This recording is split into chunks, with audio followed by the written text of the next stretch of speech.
Code 8. I need to Oh, hi, resub Doc. real quick to Hi. boom. I'm in Jordan's stream right now, so Oh, yeah, cool. We. talking about Boop Boop Gilliman.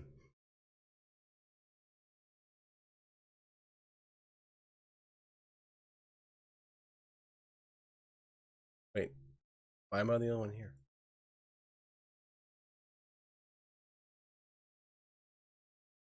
I did not leave the call.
Thank you so much for such a lovely stream, guys. Thank you for a great day. I hope you guys had a ton of fun during the 1v1 versus Max and I and all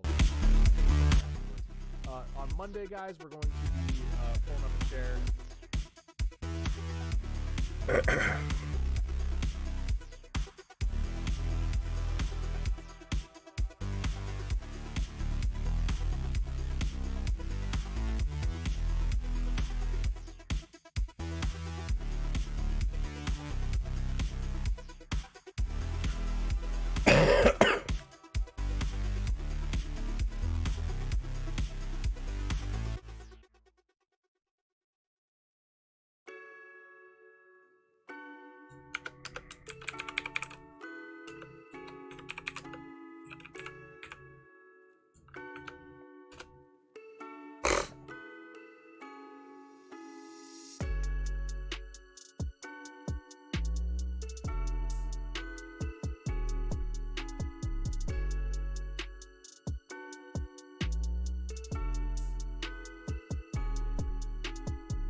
I don't know why I'm typing this, but I can just talk. Hi, everybody. Forgive my weird sounding voice. I have a little bit of a cold.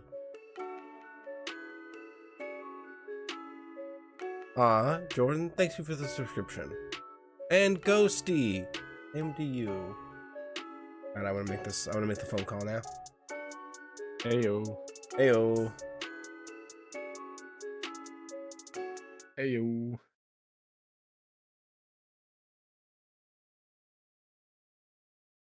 Yeah. Forgive me if my voice sounds weird, everybody. I am recovering from a little bit of a cold. I don't want to be here, man. Stop calling me. Oh.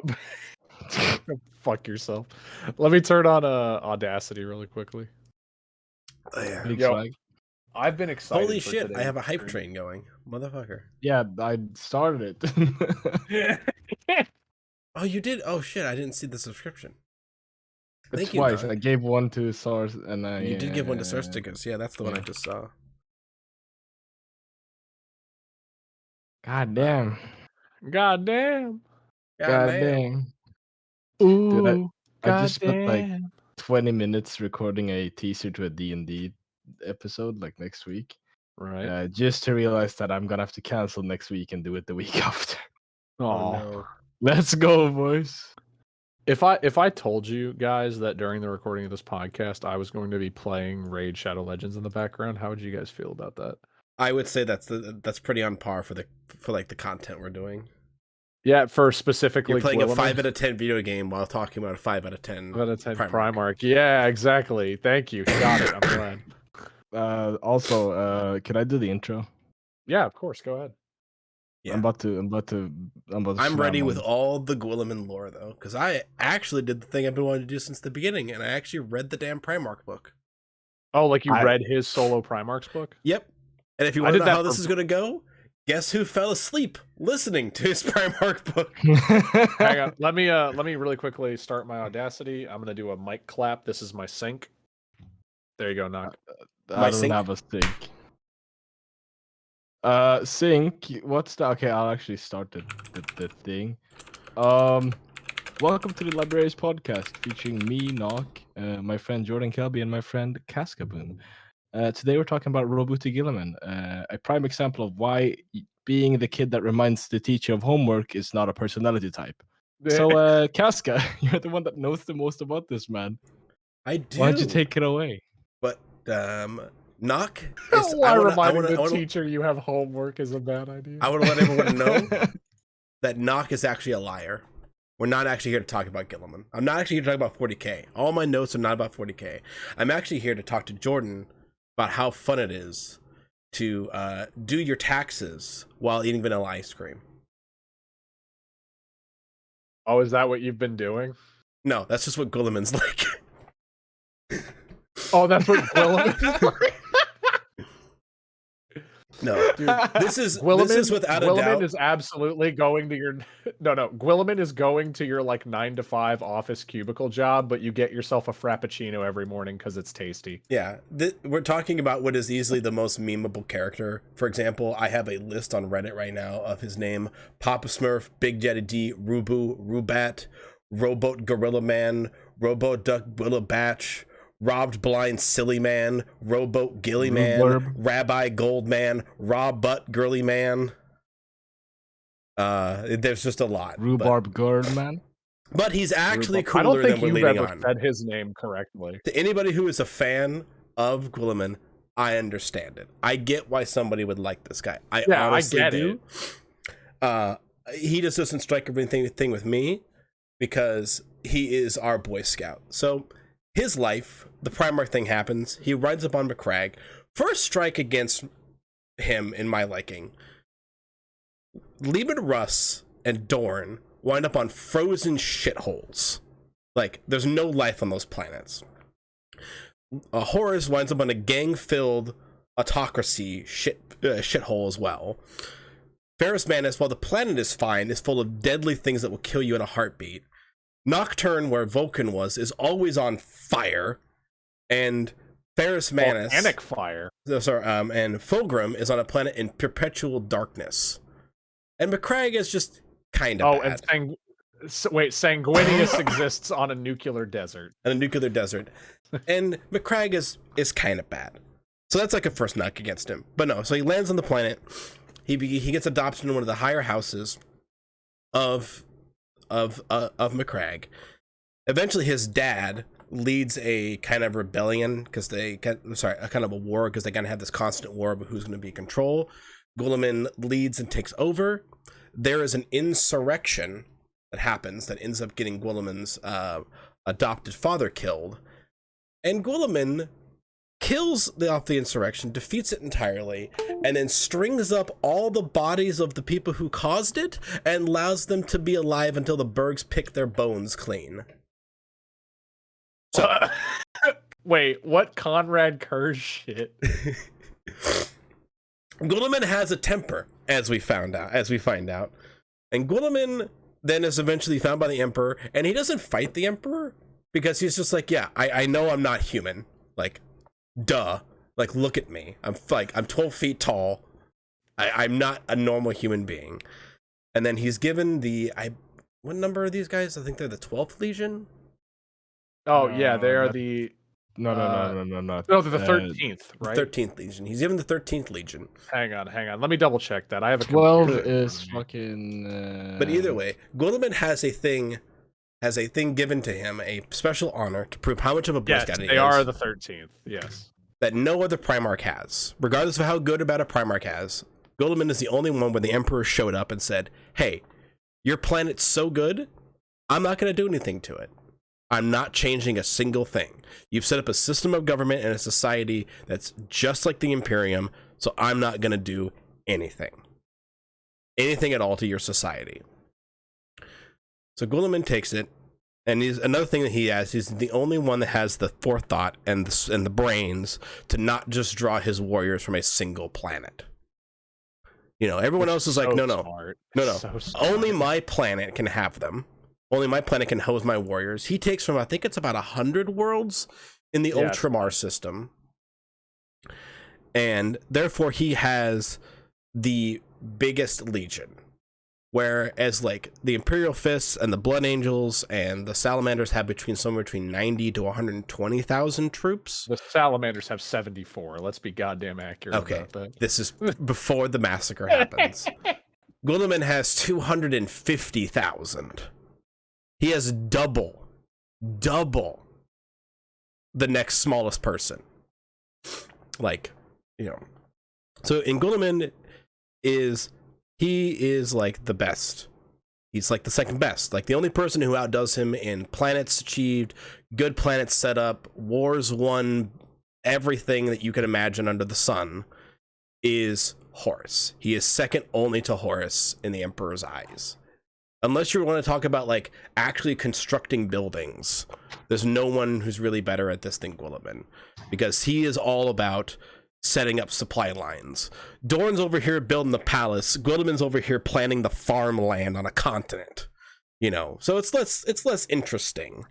You know, he wants to set up like how semi trucks are driving across your planet rather than like, ooh, look at this cool skyscraper I built.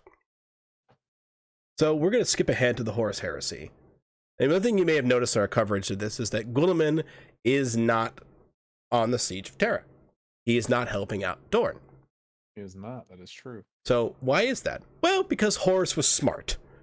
Horus lied to Guilliman and told him that there was this giant Orkwa, the biggest Orkwa ever on this planet that had no orcs or Orkwa. But he told Guilliman you have to take all the Ultramarines and fly over that away. And so he flew over that away. And what was actually waiting for Guilliman was an ambush by the Word Bearers. Yeah, and the Abyss, which was a big old ship. Yeah. The Logar bombards him. Guilliman eventually... Oh, no, sorry, the Abyss went to... my bad. I will correct that misinformation later. That was on me. Yeah, Guilliman is ambushed. And I think it's like half of his soldiers are killed by Logar. And eventually Guilliman gets away. And they end up fighting on a planet. And Guilliman and Logar end up doing a duel. And this duel is probably... Like, if you thought the Alfarius and Dorn duel was insane... This duel is cited by Remembrancers as they were dueling each other so hard and wanting to kill each other so bad that they were just slaughtering all the people around them. Like, Guilliman was just hitting the ground, blowing up Ultramarines and not caring. Because he had one mission and one mission only, and that was to kill Logar. And Logar was doing the same thing. They were just... Anyone who was near them was just dying in this gigantic duel they had. And then eventually... Guilliman and Logar injure each other, and who busts through the door but Angron himself, dual wielding chainsaws, covered from head to toe in blood, sees Logar in the ground, sees Guilliman, and goes ah! And just charges at Guilliman, and Guilliman basically has the reaction of just like, no, not today, not right now, please, no, I don't want to do this. Not Angron. And so he's fighting Angron, and by fighting Angron, the book basically says that he is just blocking Angron left and right. And eventually he kind of gets one upper hand in Angron and is beating him down a little bit. And Logar now pulls the greatest hypocrisy moment in Logar's history. He gave Fulgrim crap for accepting the Demon Prince host, right? Logar looks at Angron and is like, "Oh my god, you're so angry from the butcher's nail that I'm gonna lose your mind forever."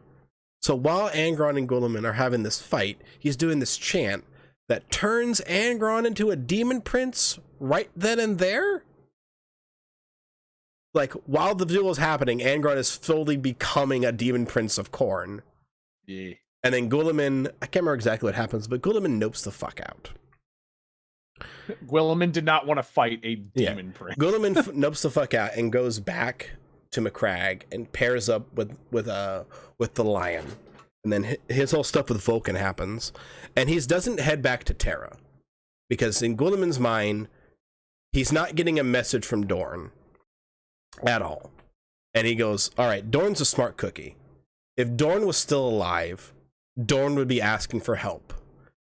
So he just assumes that Dorn is dead. And he's right. Dorn was trying to ask for help. He was sending signals in all directions.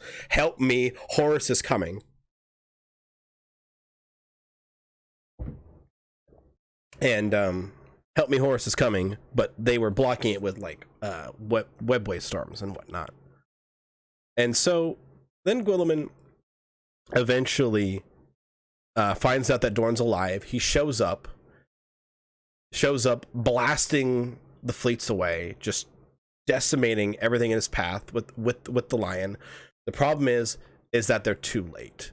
The first signs of the Ultramarines on the battlefield of the Siege of Terra is already after the Emperor has been killed and Dorn has slapped the Emperor under the Iron Throne. The Golden Throne, sorry. This is in Game of Thrones. And then, after the Siege of Terra is done, after Dorn has gone off to do his little rampage, Guilliman stays behind and becomes the statesman. One moment, guys. I have a cat who's annoying me. Kitty cat. No worries.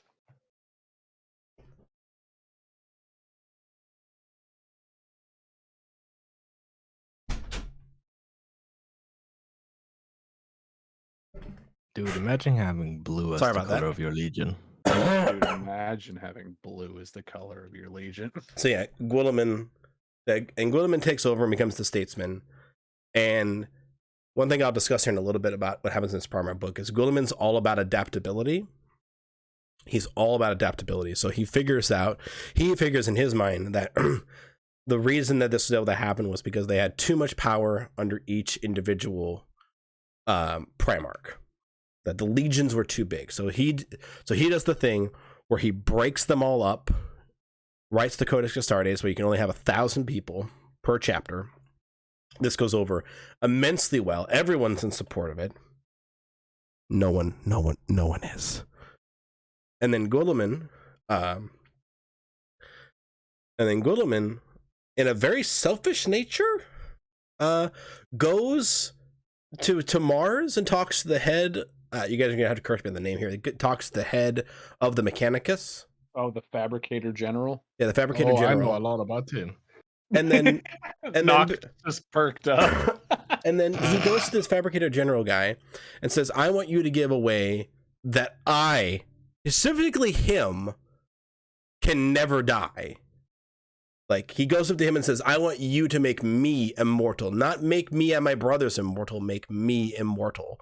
In case my, like, body gets, like, shot to pieces and shit. Make me Vulcan was his request. Make me Vulcan, which is his request.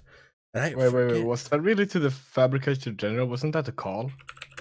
Belisarius' call? I forget. It's somebody on... Is it the one who created the Primaris Marines as well? Yes, it's the same person who kills the Primaris Marine. In that case, Primaris? yeah, in that case, it's Belisarius' call. Okay, He's it's not called the it. Fabricator General. He's just crazy. He's just crazy. Yeah, he also instructs him to build the Primaris Marines. And then after it's all kind of said and done and they get the Empire kind of sort of situated, Guilliman goes out on another crusade. And then Fulgrim, with the same blade, well, a strikingly similar blade to that killed Horus, that infected Horus, it's the same blade, takes out Guilliman. And Guilliman is sent back to Mars. He's put in a special armor, a special space marine armor that will keep him alive forever. And thus he sleeps for 10,000 years. And now he's awake! So during the 13th Black Crusade, when Abaddon was ripping through the Macragge system, they woke Guilliman up. Guilliman defended the Empire. He pushed back the 13th Black Crusade, effectively ending it. And then he was made the leader of the Empire. And boy howdy, does he fucking hate everything. Oh yeah, he's like, this shit fucking sucks, dude. He's so upset. The first thing when he woke up and he was shown by the kind of the head ladies who are like the religious like gatekeepers, not the ecclesiarchy. Yeah, the ecclesiarchy. They showed him the Empire and they said, "What do you think of it?" And his response was, "Why do I live?" Like he goes like, with the whole thing was no more religious zealotness, all religious. No more of this like it's all supposed to be about like individualism and like science better of science, and not this technology and fear and all this anger. And he's just like he fucking hates it. And now fuckers 100. It takes fuckers 100 years to make a bolter because you're scared of it. and then he gets the Primaris Marines, and now he's just like, you know what? Fine, whatever. And he has a talk with an emperor that nobody knows what he said, what was said between him and the emperor. They just know that they talked. And yeah, now he is there. He is the one and only current existing Primarch that's still up and doing stuff. I was about to say, don't you dare disrespect the lion. Oh my god. Yeah, the lion's still there. It makes me sad that the lion may be there. So I yeah. hate him. So yeah. That was the long story short. So why would people like Guilliman? Like I told you, he's a Boy Scout. He likes supply lines. And one of the things that kind of makes him go up in my eyes was in reading his book, he has this chapter within his Legion called the Nemesis, or the Destroyers. And basically they were the early Space Marines that would just like go through, obliterate stuff and destroy everything. And he's hanging out with them around this planet that's infested with orcs. And Guilliman finds out that there's these human ruins, that there used to be a human civilization on this planet. And everyone's just like, oh, just exterminate the planet, rid it full of orcs, and it's done. And Guilliman's like, no, you can't. You can't. There's human ruins down there. All human civilization history is important because it all culminates into us. So we have to preserve this. And he fights with this man and actually ends up fighting a war on the ground for the sole purpose of keeping this one small set of ruins alive. So that way it can be studied and be taught to the people who will eventually live on the planet. And he wants to get rid of these Nemesis people because they keep fighting him on this. But the way he does it is he says, hey, I got to respect them because they've done so much. They've been such good soldiers. They've done their job, but I need them to figure out that their old ways are bad. Because he basically says, hey, they act like the World Eaters, and we're not the World Eaters, and I'm going to show the World Eater elements in my people that we are not them.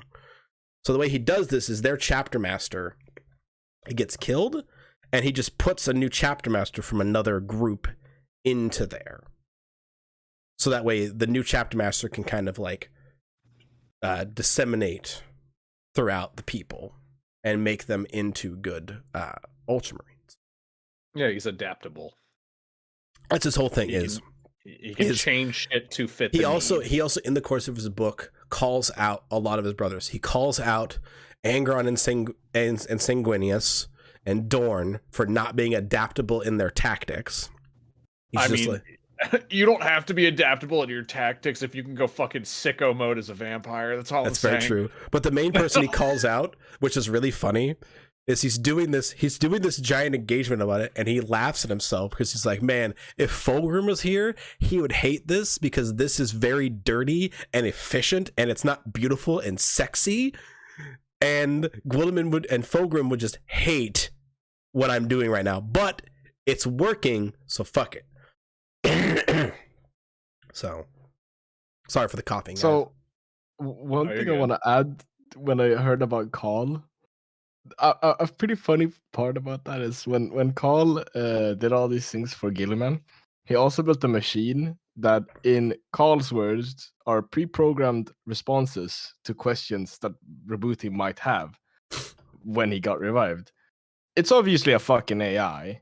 Yeah. It is an AI. He could be like, "Yeah, what's my favorite color?" And it'd be like, "Oh, blue." And it's like, Could "Oh, be a that's pretty servitor. cool. What did I have for breakfast this morning?" No, it's not a servitor. It was specified to not be a servitor. It's a pre-programmed. Oh. Like the thing about Belisarius Carl is he's a little bit of a. My mom will never understand me, Mechanicus dude. Like he doesn't give a shit. He's super edgy, but You guys and your edge so lord Gilliman. Yeah, but the thing is, Gilliman knew that this was an AI. He was just like, fuck it. At this point, who cares? Because when he woke up, he was that depressed, or not depressed. He was more like, I'm more used Shit's to fucked. disappointed. Yeah.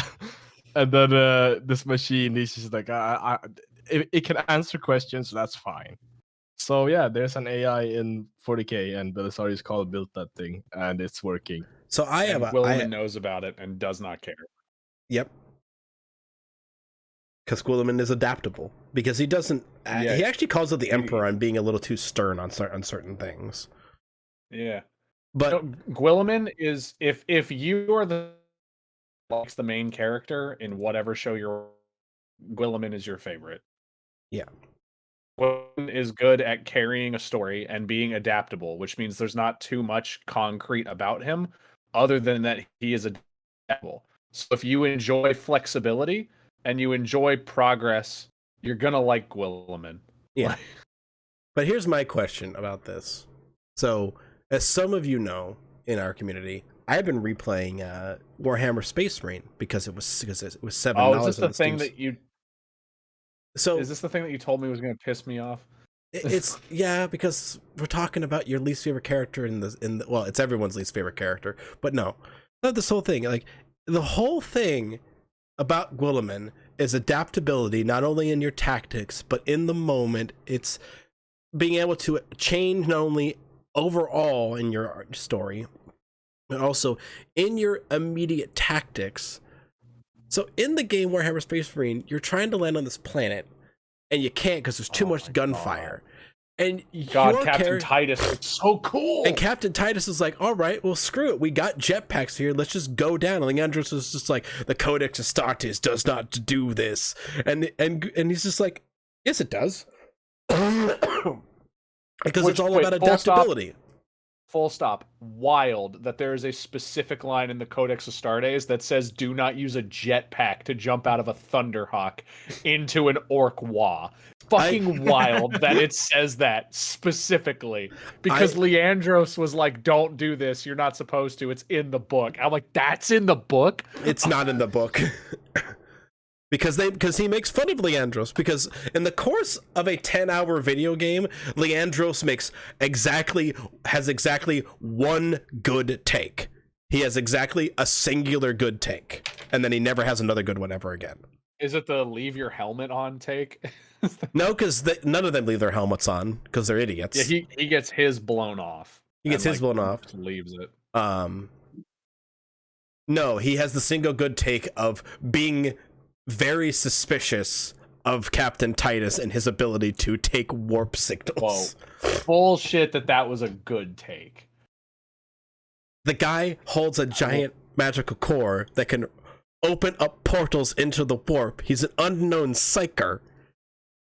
Yeah, he's an unknown psyker. Okay, he's warp sensitive, and he has done nothing but honorably serve the Emperor for like over 100 years. Exactly. That's why I said his one good take is being suspicious of him. His bad take afterwards was he called up the Inquisition and the Black Templar, which has got to be the worst response. He could have just gone back to his ship and gone to a chaplain, which they had to have had nearby. There had to have been a chaplain in that ship they came down from orbit, and been like, hey, chaplain, I got some concerns, because chaplains can screen people for taint or for corruption. Yeah. So, Casca, what up? Oh, Oh. you cut out there for a You second. cut out there, yeah. Oh, sorry. It's alright. I just I want to just bring up on the newly started Instagram for this podcast, which is literally the Libraries podcast on Instagram. I posted a question sticker where people could ask questions, and I feel like this question has been answered, but I got one from Sparkled, which is Robotic, or I'm gonna read it word for word, which is Robot Gilman the worst fighter of the Primarchs, and why does he seem so boring? I can answer the second part. Can answer the Because- second. I can answer the first. But you remember what I did with the intro? Yeah. Reminding the teacher of having homework is not a personality. That's because that's his personality. Yeah. He's Yeah. just, Now the second part is no, he's not the worst fighter. he's not the worst fighter. No. I think technically hand Again, I get as I is said, Lorgar. Because then Right. he fights Logar and then immediately fights Angron and holds his own against both. Yeah. You, I think Lorgar is the worst hand-to-hand fighter out of them, right? Or am I off a bean? Yeah, probably. It seems. Or no, legit. I think it's Conrad. I think it goes like Conrad and then Lorgar. yeah, because I Conrad don't like either. Conrad is kind of a bitch. Like Conrad was made out of like, I don't know, paper and like angst. when So we, every when we emo get to the band Night Lords ever. episode, you guys are going to find out that Lionel Johnson is not my least favorite Primarch. He should be. I can promise What? you, he should be. He's not. When we get to the Lionel Johnson episode, I can promise you that you're gonna change your fucking attitude on that. No, so we could take some questions now if anyone has any. Oh wait. Well, I'll save this for the end. Yeah, I yeah. have one. Oh wait, no, I need to make a correction. I said that the Abyss from Lorgar was waiting when he went to go fight Lorgar. That's not true. While he went to do that, the Abyss made transit through the warp to Macragge, and it was going to blow up Macragg's moon so that it would rain down and blow up a bunch of shit on the planet and hurt a bunch of people and kill a bunch of people. And then they would easily be able to take over the planet because they had crashed a moon into it. But thanks to literally the ragtag bad batch of Astartes, which was comprised of a loyalist Thousand Sun, a loyalist World Eater, a Ultramarine, and a Space Wolf, they boarded the ship, hit on it, and stopped them from doing that, and they were unable to blow up Macragg's moon. That is I like how yeah. you said hit on it, which I just imagined them just like at a bar with the beer, like, what's up, ladies? Oh, hid like HID. My bad. No, but by the way, that does actually include one of the coolest single world eaters ever on that ship that helped. I don't remember the name of the Ultramarine who was the main character of that book. I do remember the name of the world eater that was way cooler. Which, by the way, that's a great thing to talk. That is the exact way to talk about Guilliman. The main character in that book was a world eater. He's the reason the plot progressed. He's the one that did shit. I don't fucking remember his name. I don't remember his name, and I don't remember specific actions he did that were not directly related to moving the plot forward. But there is a cast of characters alongside of him that I remember clearly that were super fucking cool. It's like having a ice cream buffet.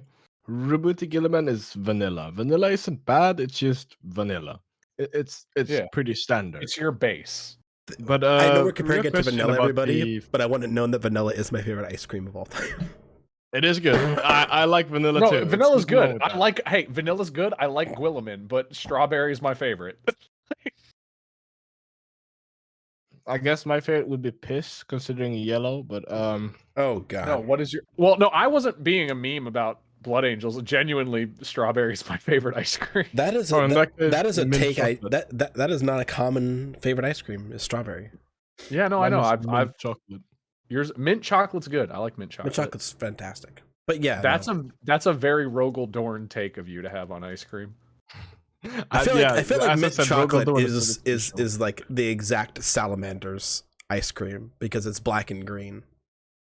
That Oh is yeah, you know what? That's fair. That's completely fair. But when it comes to the cast of what was it, a World Eater, a Thousand Sun, and an Space Ultramarine, a And an Space Wolf, Ultramarine. isn't that just the premise of Suicide Squad? Yeah, it was Suicide Squad, but done with Astartes. Like that's all it was. and and also, it's a great book. If you have not read Battle for the Abyss, it's literally about 4 Astartes that board the biggest fucking battleship ever that the World Eater, or that the Word Bearers like secretly built. And it was literally designed to just like blow up moons, and it was designed to 1v Macragge. Like that's what it was like built for. And it's about 4 Astartes that go ham and stop that from happening. Like if you want to read a fun book, buy Battle for the Abyss. So can I say something I wanted to bring up as well? Back to the whole like why I hate Leandros thing. Because I do. Why do you? Because I hate him too. Because I've been also doing some side research of my own on the Black Templars. And it's one thing that Black Templars are known for is that they hate psychers. Like that's like their thing. They will not suffer the witch period, to the point where they have been known to order Imperial Guard units to kill all their psychers before they will help them out. Why did they hand over a suspected maybe chaotic psyker over to these people? Oh, like easy question. Leandros is a piece of shit, and he's the only Astartes I would confidently 1v1. I would personally meet Leandros in a boxing ring. I don't understand this character. I don't understand him in the slightest of bits. So Sidonis deserved better. Sidonis did not deserve. I know what I hate. Oh God, Sidonis is Captain, that Sidonis the other guy? was the sergeant. Yeah. Oh, the other guy who's with you. Yeah. Yeah, he was cool. He was cool. He was cool. Captain Titus is the coolest Ultramarine. Fight me. Like I don't. Oh, he is so cool. No. You're gonna say Kato Sicarius is better? No, fuck out of here. Here's the thing about I can name exactly off the top of my head 3 Ultramarines. Leandros, Titus, Guilliman. That's it. I think I can only name like 6. I will say this, so because here's the thing. Fucking the Ultramarines are this, and I get, well, okay, is there any questions we should ask first? I'm not seeing it in the chat. I have what is your question, Naki? And that's it, the Ultramarines as a whole. It's less of a question and more of a think about it. Is the Ultramarines had the most Space Marines, like the Legion had the most Space Marines in it. And I don't remember what book or what Primarch, I might be entirely wrong, but one of the Primarchs mentioned that how when the 2nd and the 11th Legion, the 2 missing ones, were, well, deleted, an influx of Space Marines was left and then just channeled into the Ultramarines. The reason why I think that is for 2 reasons. One, it has an absurd amount of more Space Marines than the other legions. And 2, what is 2 plus 11, guys? Oh, 13. Yeah. What legion is your Ultramarines? 13. Oh, also piggybacking off of that, if Rabute's whole thing is being adaptable and being able to make it work, giving him an influx of 2 other legions, he's like the only one that would functionally be able to make that work. See? I kind of like that idea. That makes sense. Like genuinely, like character-wise, that makes fucking sense. But we know that the 2 first Primarchs were already gone by then. Because of what happens with Vulcan. Because when Vulcan is found, the 2 lost legions are already gone. Yeah, but the legions, it's like themselves. The actual Space Marine legions existed before the actual Primarchs. Well, the Primarchs existed, but like before they were before they were reunited, the Emperor just had them roaming around with like a chapter master, like a first captain chapter master. The main reason it's supposed to be is because he had 100 worlds to get from, while everyone else had a single world. Oh no, yeah, I get that. I'm just saying it also makes sense as to why, like, if you already have the system set up to handle that many people, if you have an influx of Astartes, giving it to the guy that's based off of having a fuckload of people and being adaptable feels like that's where you would send them. Oh, Nock, I have a question for you because I already went over this with Jordan. So, the biggest legion is the Ultramarines. The smallest legion is the White Scars. So to give you some numbers, 250,000 is the Ultramarines. 120,000 is the Blood Angels, 100,000 is the Imperial Fists, and 80,000 is the Salamanders. How many White Scars do you think there were at the time of the Siege of Terra? The answer is how many jet bikes were in production. That is too, the but also, can I ask a follow-up question to that in order to decipher that thing? Sure. The Thousand Sons, Oh, were really they cool. only 1,000? Yeah, they're cool, but were they only 1,000? Is no. that No. no? Okay. No. In No. that case, I'm gonna guess 1,000 or 10,000. So the 10 chapters. So 10,000? Yeah, you're not far off. Only 7,000. Jesus. In I mean, comparison to Emperor. 100 and 120,000 and 250,000. Dude, the poor White Scars, man. What the fuck? No one likes them. Why? They They haven't don't done have shit. anything on them. That's the problem. Like It's Games this- Workshop, they haven't done anything. What the fuck are you supposed to like? The jet bikes? Like- That's all there is. Like everyone in the modeling community has a grudge against them just because of their paint job, but nobody hates Jagatar Khan and the Legion as of like the personality of them sucks. It's Mongolian like bikers running around with like power swords. That's cool. That's cool. That's That's really cool. It's really cool. And Dude, then they jet just bikes, didn't- power swords. And land speeders galore. And then it just didn't do anything with it. Land speeders, yeah. Oh, Actually, I do have a question that's about 40k, not about the Ultramarines, or sort of about the Ultramarines. Sure. Yeah, go ahead. It's about What is it? Titan Legions and Titans. Ooh. Oh, what about them?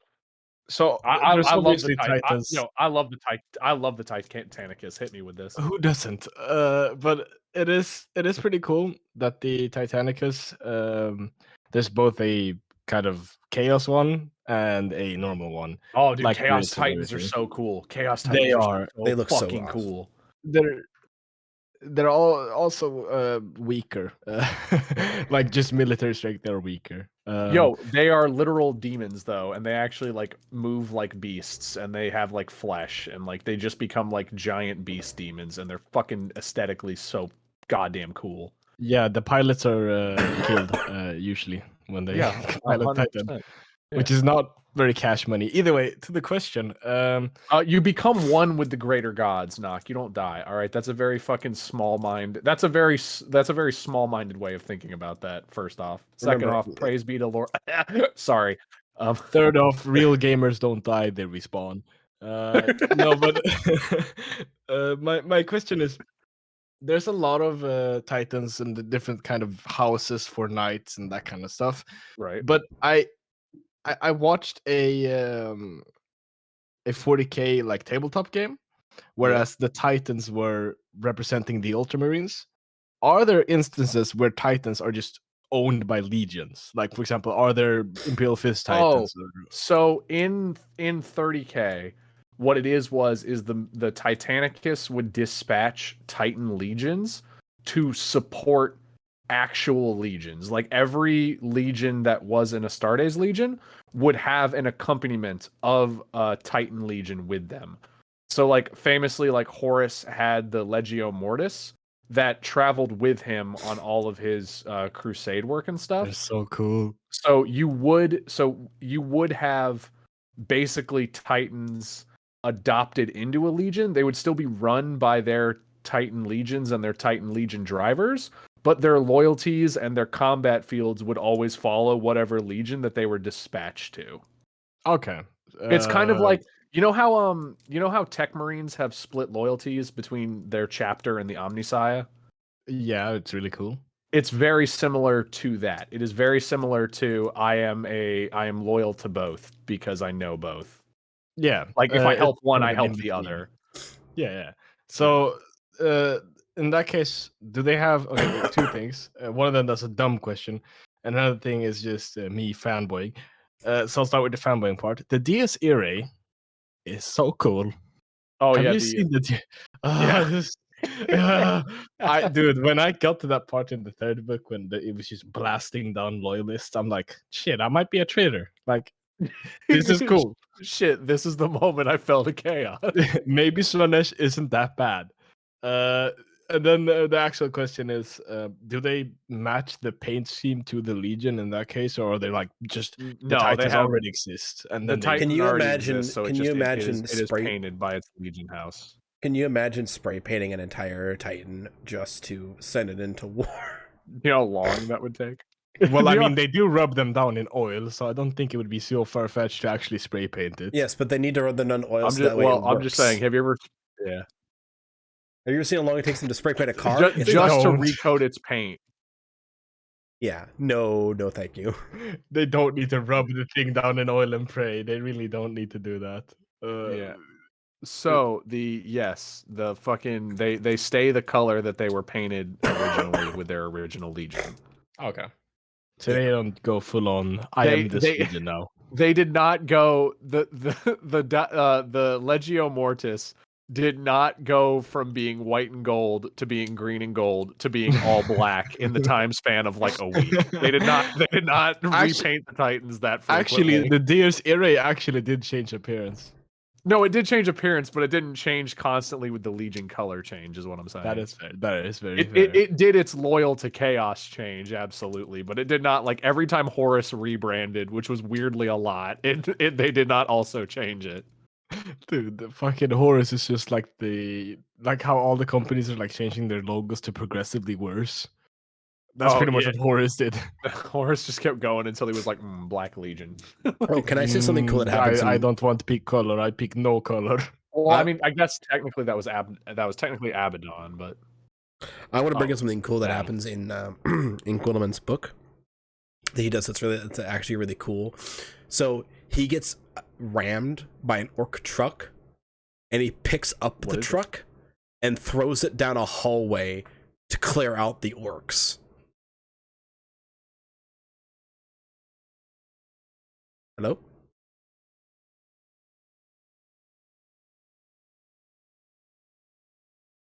Oh, that's pretty cool. That's pretty fucking cool. I'm Oh, gonna be everyone I'm cut gonna out on be my end real for a with you. second. That's all I said was that's pretty cool. That's Yeah, really it- fucking cool. He just picks up a truck and just goes, "What?" Yeah, I just wish there was more to say about Guilliman, but Oh, Truck. so here's Yeah, and it's if we can definitely kind of truck. because we'll kind of be heading towards the wrap up here, and so if I could, is it okay with you guys if I give my kind of closing thought Yeah, for sure. synopsis about Yeah. Guilliman? Sure. All right. So in my brain, and I'll kind of spoil this. Guilliman is to me, in a rating, both him and the Ultramarines are a 5 out of 10. And I mean that in like I'm not doing like an academic grading scale where like anything below a 7 is terrible, and in order for it to be a good, it has to be like an 8 and above. I'm doing like a median bell curve, like 5 is the middle. Everything below that is below average. Everything above that is above average.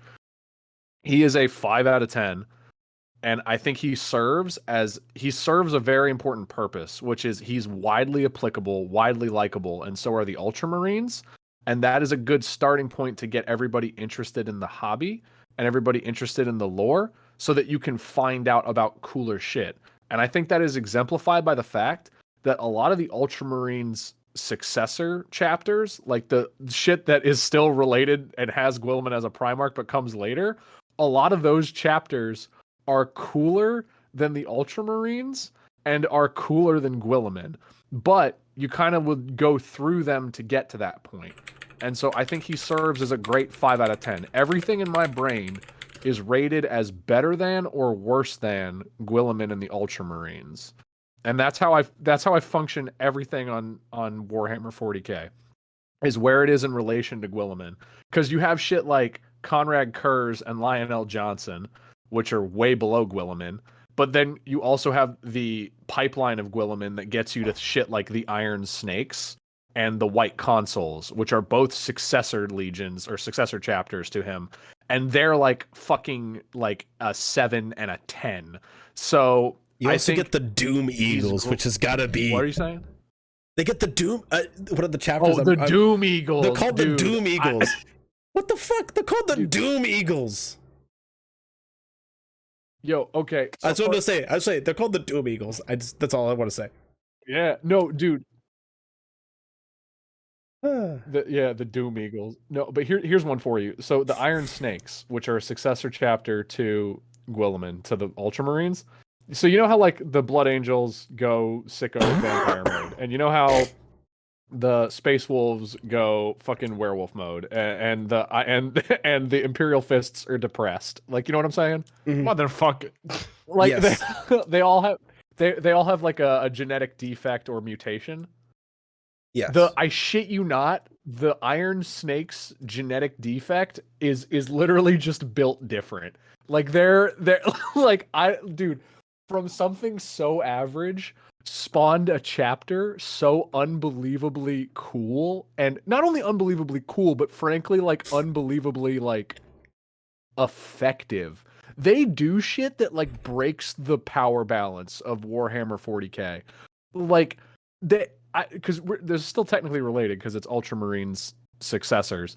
They get a distress call that a world is under attack from Dark Eldar Reapers. Do you like a Dark Eldar ship crashes on the planet, and the Eldar that are on the ship just start doing Dark Eldar shit, right? So they're like, "Hey, whoa, Iron Snakes, you're the chapter dedicated to defending our planet. Please come help save us of these Dark Eldar." Do you know what the Iron Snakes do? They send one guy. They send one single Iron Snake, and he's not a sergeant, he's not a captain, he's literally just brother. He in the book he says that he got promoted from scout like 3 years prior. Like he was a scout marine 3 years prior.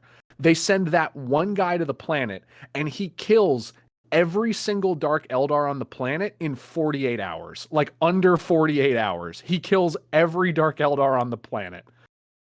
And like What the actual like yeah. dude, they have a thing later on where there's a planet getting attacked by an orc Waaagh, and it is a massive orc Waaagh, because what it is it's two separate orc Waaghs put together, right? Oh Like no. it's like they had orchestrated this thing. They had orchestrated this thing where like one orc Waaagh had its chief, like it's, or no, sorry, that's not what it was. It was one big orc Waaagh where they had taken the teeth of its chief or whatever the fuck, and it was like a tribal thing for them, and they wanted it back, and so they were just going like planet to planet looking for it. And they're like, okay, Orc Wagh's coming. And Orc Wagh's fucking big. And Orc Wagh's really fucking big. And so they're like, oh, we have to go fight this Orc Waagh. Do you know what they pulled? They pulled a fucking Space Marine video game where literally they were like, okay, we should probably send some guys. The chapter master like didn't rally everybody. He rallied squads. He was like, put your squad's name in this fucking hat, and I will pick out a couple of you, and we'll go fight this Orc Waagh. And they went with like 5 squads and beat an Orc Waagh. Like beat it, like success, like they landed on the planet, held off, evacuated all the people, and then like they recreated the teeth that they were looking for, and like they went and they hid it on a Dark Eldar planet. Like the Iron Snakes took these fake orc teeth that they made and hid it on a Dark Eldar planet, like went to the planet and dropped it off and left completely unscathed so that the orcs would go like fight them. Like the Iron Snake, I don't know why the fuck Guilliman doesn't forever make it so that these are just the dudes. Like Guilliman's first thing after waking up should be going and finding these guys and just being like, you're leading every charge. Like, whatever planet we're taking your people from, that's where they come from now forever. Because they, like, throughout the entire length of that book, they do shit that just makes absolutely no sense power balance-wise. Oh, good lord. No. They're built different. That's Yeah. just the simple answer. Speaking of built different, because I did this just yesterday, I wanted to bring up something about the fall of Cadia, because I think this is cool. So, you guys all remember that giant, so they attack Cadia with the giant, with Horus's giant battle fortress. Do you know what other battle fortress? What was that? Vengeful Spirit? No, it's not the Vengeful Spirit. The Vengeful Spirit? No, I forget what they call The Blackstone Fortress. The Blackstone Fortress. Yeah. Do you want to know what they used to take down the Blackstone Fortress? They bring What? the phalanx. Bruh. Like the Imperial Fist Oh, phalanx. you mean in? They brought the whole Yeah. phalanx. Oh, yeah. You're. They brought the whole Yeah, the thing. whole. Yeah. Oh, yeah. Yeah, they brought the whole thing. I guess Knock. We should have told you about this because you haven't read the book yet. Yeah, they bring the phalanx. Yeah, they bring the Because whole damn why thing. not? But no, but I have to agree with Jordan here about Guilliman. Guilliman is like, he doesn't strike, because like Dorn and Vulcan and our next two Primarchs actually all strike a chord with me, and they make me feel something. Guilliman, I'm just like, you know, I would like this guy in charge of my shit. Like, this is like picking a president. Like yeah, I would like this You can do my guy. tactics. Yeah, like I like the tactics. He's I like a competent leader. he's a competent leader, but like, I don't feel anything for him. I don't want to go have a beer with him. I don't want to like, I don't just nothing. So like, I would like him as a leader. I like his adaptability thing. I like the fact that he respects his soldiers even if he doesn't agree with their viewpoints. And yeah. So yeah, 5 out of 10. He is. And I also think that they did a smart decision with, even though I know that I'm the only one here who likes blue as the armor design, that blue is a very Wow, I I like think it the blue too. is fun. Oh, I thought I heard you guys earlier making fun of picking blue as your armor color. But I think blue is Oh, a very it was a That's a meme. joke. I actually Oh. think it's fine. Yeah. it's a meme. Okay, I think blue is a very good color to pick because it's a very common favorite Oh, color, yeah. so it draws people in. I just wish there was less gold. Like I'm looking at the podcast screen right now and I'm seeing all this gold on Guilliman's armor, and man, I Oh, wish I there don't was know a little about less. that. That's pretty bitching. That's pretty cool. My I'm God, enjoying that gold. my God. Custodes gang, where are you at? High up top. High fives in chat. Let's go. If you physically lift your hand there and try to high five Jordan on the count of Listen, I can ban Custodes anybody right gang, now. and I quote, I may- I will I may will not Titman wish Jordan physical on harm his upon ground. anyone, On the grounds of gold. but I am behind you. But I'm behind you. I am 100 meters from you, and I'm fast approaching. Well, Ugh. I feel like my opinion on Gilliman and the Legion as a whole does kind of just reflect upon how I view your guys' opinion.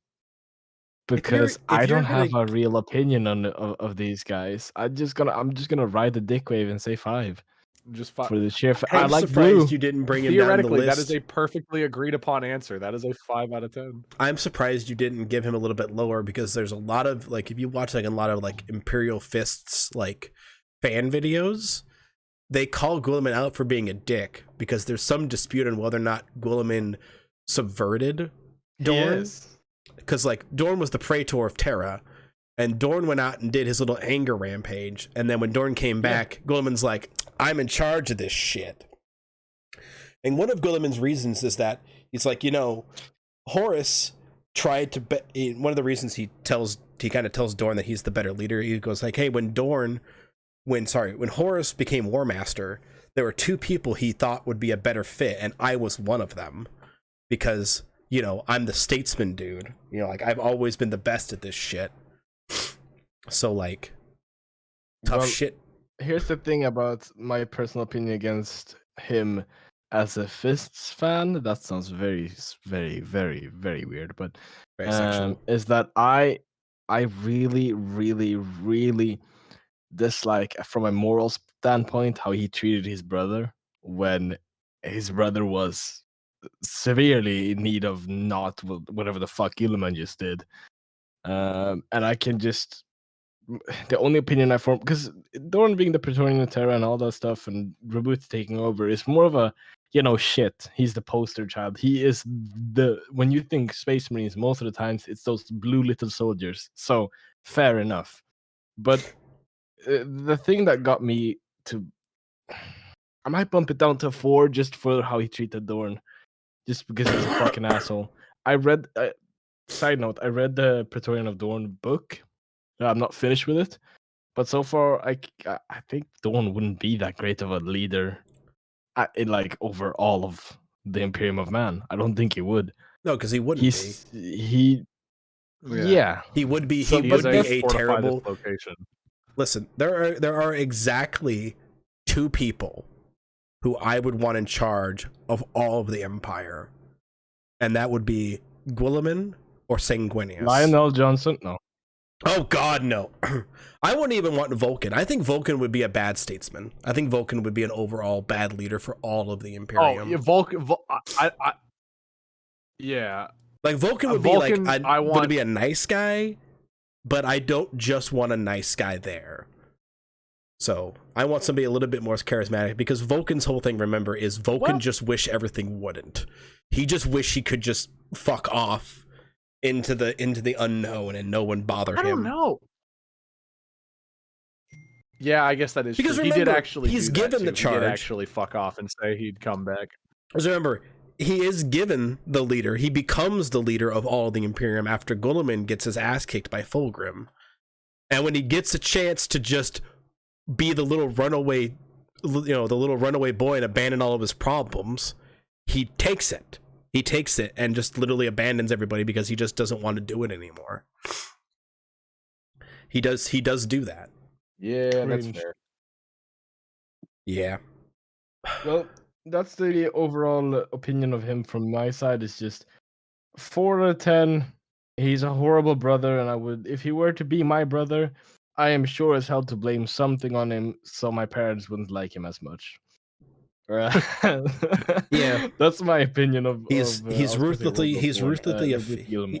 he's very efficient, very good, but man, oh man, oh man, it's like he's like picking a judge.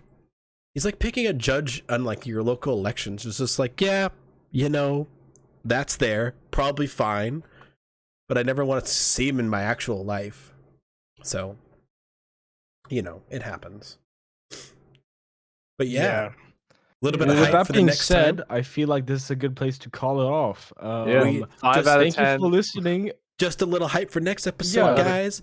Guess who we're doing next? Magnus the Red.